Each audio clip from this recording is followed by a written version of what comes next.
Inscreva-se no canal e ative as notificações. Rodrigo Capello, se quiser cantar, pode cantar também, Rodrigo. Se não, falaremos dos orçamentos dos clubes brasileiros, em especial Vasco e Flamengo, que já desenharam os seus, ou planejaram seus orçamentos para a temporada, Rodrigo. Bom dia. Bom dia, Sereto. Bom dia, PC e Tereza Cristina. Prefiro não cantar para não virar meme. Minha meta aqui é não virar meme. Os orçamentos foram feitos e a gente tem duas situações bem distintas. O orçamento do Flamengo é um orçamento fácil de confiar, né? Até porque o Flamengo fez até valores superiores nesse ano de 2017 em relação ao que ele orçou para 2018. E o orçamento do Vasco é um orçamento para lá de otimista, que a gente vai detalhar aqui e mostrar alguns otimismos exagerados do Vasco, que invariavelmente vão acabar em alguns problemas. Tá aí o orçamento do Vasco, Rodrigo. Receitas em milhões de reais. Exatamente. Televisão é a maior receita, né? A gente percebe com patrocínios e é um ponto em que o Vasco é fraquíssimo. A gente vai ver o valor do Flamengo em seguida, é um valor muito maior. Estádio sócio-torcedor também é um valor muito baixo em comparação a adversários. E é um time que depende dessa venda de atletas.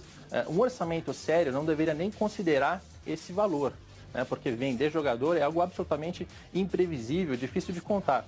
E o Vasco não só conta com a venda do jogador, como conta com um mecanismo de solidariedade, né? Ou seja, o terceiro vende um jogador que já passou pelas categorias de base do Vasco, o Vasco recebe um valor e conta com esse valor no orçamento. Esse é um absurdo peculiar do Vasco. Agora, isso é peculiar do Vasco ou é comum a outros clubes? A gente tá vendo o total de receitas e despesas, né? Exato. O Vasco tem essa peculiaridade do mecanismo de solidariedade. Só ele vai tão longe, assim, né? Outros clubes também contam com atletas, que é algo irresponsável. Aliás, a maioria faz isso, né? Hoje, só o Flamengo e o Palmeiras são dois que contam com valores muito baixos ou nenhum. A maioria dos outros adversários conta, mas o Vasco vai além. Contar com um valor de uma transferência que você não tem nenhuma ingerência, né? Nesse caso, em 2018, a gente ainda teve a venda do Felipe Coutinho para o Barcelona, né? Então, 160 milhões de euros, o Vasco tem direito a 4, então ele já fez 16 dos 18 que ele tinha orçado.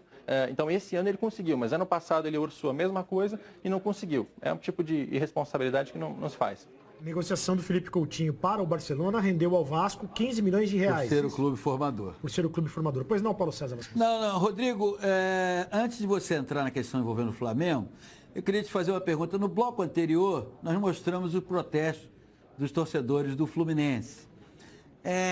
Me parece que o Fluminense está querendo desenvolver uma política de austeridade financeira.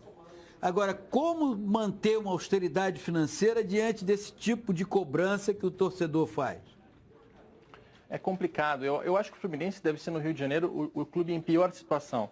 Porque a situação financeira, tanto do Fluminense, do Vasco e do Botafogo, é caótica nos três, igualmente caótica. Dívidas enormes, receitas baixas, necessidade de vender jogador, tudo isso é igual nos três. Mas o torcedor do Fluminense está acostumado com o título, né? Foi campeão brasileiro em 2010, campeão brasileiro em 2012, tinha ídolos até pouco tempo atrás, graças a um patrocinador. Esse patrocinador saiu, então ele está mal acostumado. Ele ainda acha que o Fluminense é o maior clube do mundo e tem o maior faturamento e deve competir de igual para igual com o Flamengo financeiramente, e a realidade não é essa, né? Então a posição do Abad é bastante complicada. Ele está fazendo cortes, está fazendo ali o seu plano de austeridade. Não pode fazer cortes demais, porque senão também arrisca o resultado dentro de campo, e ainda tem que lidar com esse tipo de torcedor, algo que o Botafogo, por exemplo, tem muito menos, o Vasco tem muito menos, porque são clubes que têm históricos recentes menos vitoriosos.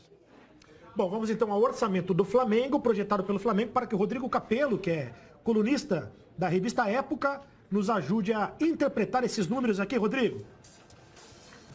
Pois é, o Flamengo, olha a diferença, o Flamengo tem um orçamento que tem 200 milhões de reais a mais em receita. Patrocínios, ele tem 4 vezes o valor do Vasco. Estádio sócio-torcedor, ele tem 4 vezes o valor do Vasco. Ele considera uma venda de atletas muito menor, ou seja, ele não tem a obrigação de vender o jogador, diferente do Vasco. O abismo que se abriu entre Flamengo e Vasco financeiramente é o maior da história desses dois clubes. E isso faz muita diferença dentro de campo. Agora, esse abismo, então, ele é maior na questão dos patrocínios e do sócio-torcedor, é isso? O resultado é 53 ali, né? o valor de televisão também é maior, né?